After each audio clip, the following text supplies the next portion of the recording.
Alright, time for a overdue gaming pickups episode.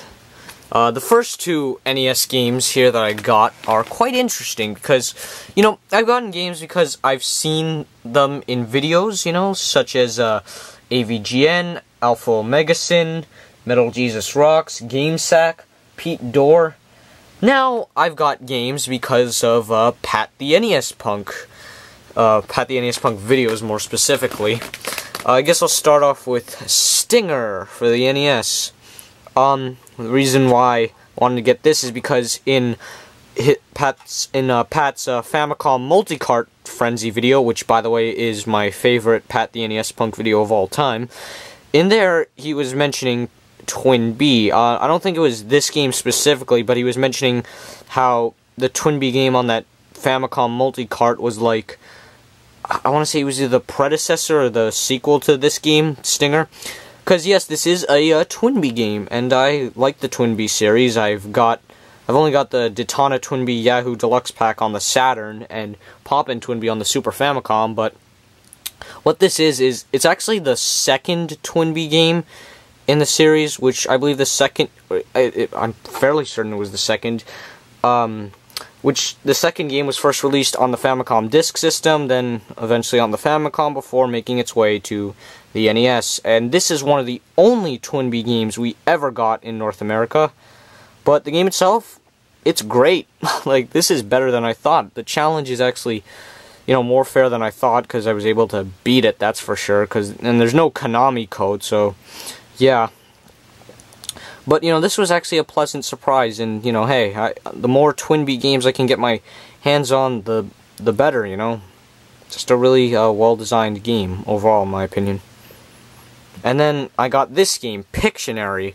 Now, before I mention anything, I just want to mention something. This game right here is, like, the main reason why it took me so long to make another one of these fucking videos, because I had ordered a copy off of eBay on September 11th, and it had been a month later and it still hadn't shown up.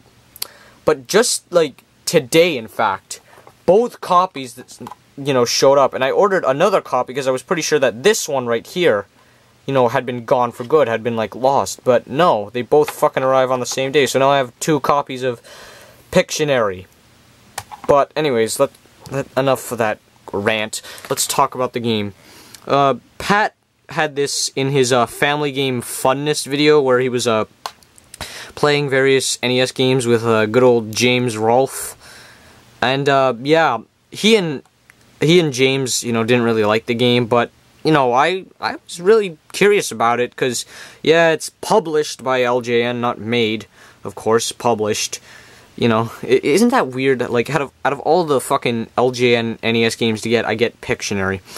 But this had made me curious, because it looked interesting. Granted, it did look very flawed, and, kind of vague on, the things you're supposed to, like, identify. Because if you've seen that video, or if you've heard of the NES game Anticipation, this is kind of similar, how you have to guess what the thing is that's being shown on the screen before you, move on in the game board. And, yeah, from playing it, it's okay, but, it really needed a better variety on, like, it needed more, like, mini games, because the way this works is that there are mini games that pop out, and the better you do in the mini game, like, the more, like, segments of the picture that you would have to guess will arrive. And yeah, it's really vague and kind of hard to find out, but I don't know, I kind of like this, to be honest. I don't think it's a shitty game that sucks ass. And hey, it's probably one of LJN's most tolerable games. Of course, published. In fact, I don't even... Who developed this? Does it even say? It doesn't even say on the cartridge, so, yeah. Now comes Super Nintendo games. I really need to get more of them. But here's the interesting thing. I've had these games for a while. Well, not really a while. I've had this since, like, July 5th or 6th, and I've had this since July 15th. In fact, I got Super Mario Kart here the same day I got, this fucking abomination you know, they both arrived on the same day. In fact, I really should have talked about these two games earlier. But anyways, Super Mario Kart on Super Nintendo. I did have this on the Wii Virtual Console, but, you know, of course, since I'm not really all about that digital gaming at all, you know, I wanted the original copy, especially how I had recently got a Super Nintendo last year.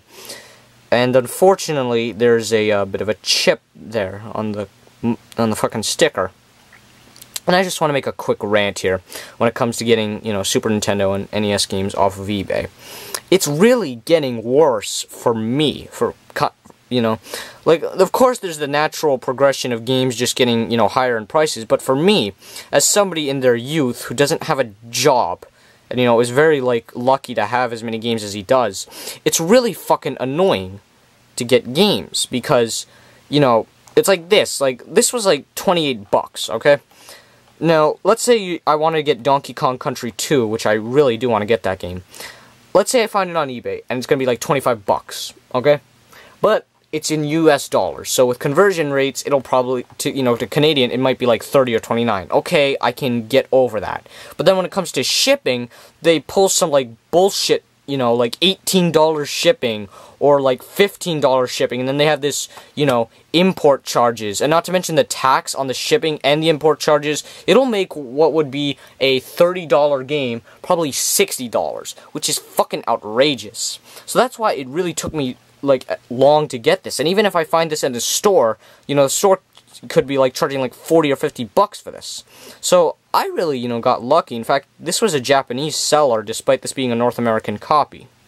Anyways, that little rant about about games starting to become harder to find, especially for me.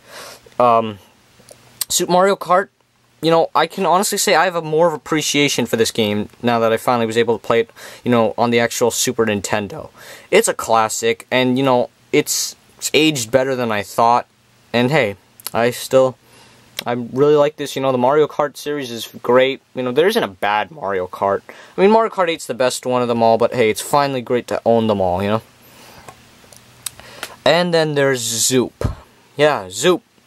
I got this because, you know, I was really curious about Zoop, because Zoop had appeared on many systems. It appeared on the Super Nintendo, of course, the Sega Genesis, the Game Gear, the Jaguar, and the Sega Saturn. In fact, I also believe this was on the Game Boy, and I was like, well, why the hell is this on so many systems, especially with the name Zoop? Like, what would that be about? And it's a kind of a puzzle game. It's really hard to explain, so I'm not going to go in depth too much, so just look up gameplay.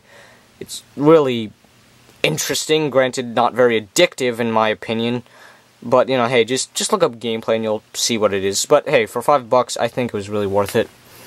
And now, how about all these Atari 2600 games? I'm gonna not spend too much time on them. Like, I think I'll spend, like, let's first talk about Miss Pac-Man, which, as you know, Pac-Man on the Atari 2600 is fucking awful. But, you know, this Miss Pac-Man, it's really good, especially for 2600 standards. They did a really good job with this Miss Pac-Man port, you know? Dodgem.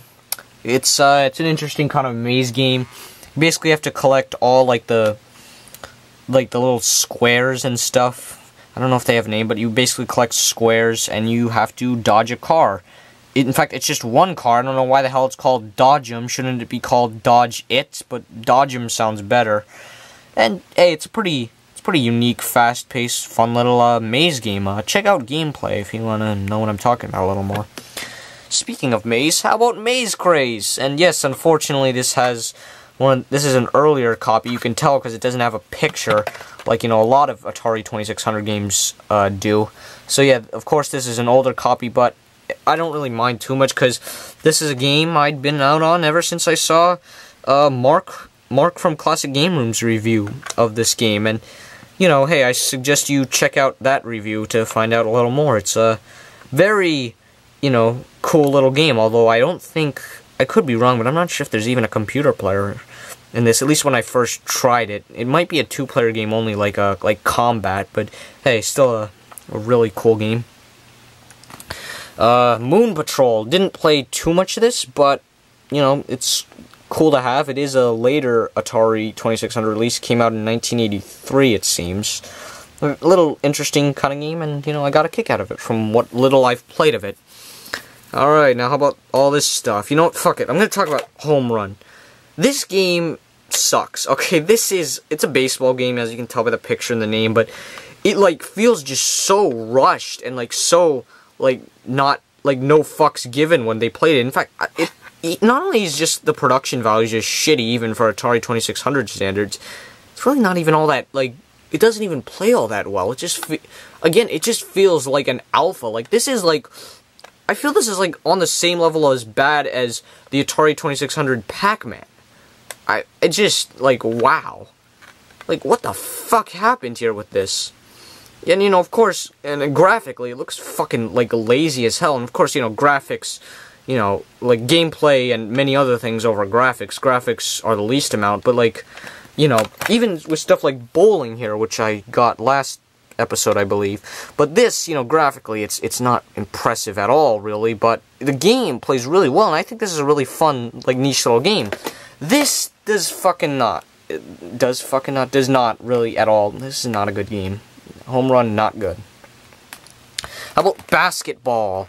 Yeah, this is, it's a fun little game, not as fun as I thought it would be, admittedly, but, hey, it plays, you know, decently well for Atari 2600 standards.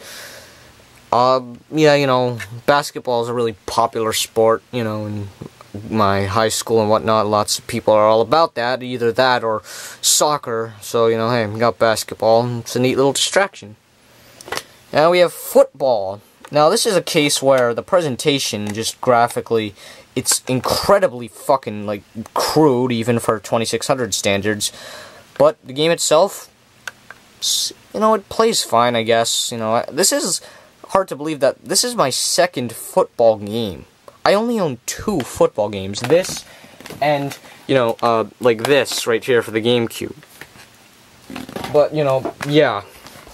It's football, motherfucking goddamn sons of bitchin' fucking football. Do you get that reference? But yeah, football, plays fine. In fact, I'm surprised, like, even the reviews on, game FAQs for this game were pretty positive, and, you know, hey, I don't know, maybe we'll do a watch us play on this during the Super Bowl, because why not? And, last game I'm going to talk about is Berserk. Berserk is, you know, a classic, really. It's actually a lot more fun than I thought. You're basically just going around in a room, and rooms, I should say, and you're shooting robots, you know. It controls interesting, you know. You can't just go raging around like a fucking madman because, you know, the walls are deadly, and, you know, the game doesn't play as smooth as you think it would, but, you know, hey, that really kind of helps and really adds an addictive, like, charm to this game, and, you know, I really liked it, to be honest. Alright, but that's it for this episode. There's a lot more I've got to talk about, but I'll be back. So, yeah.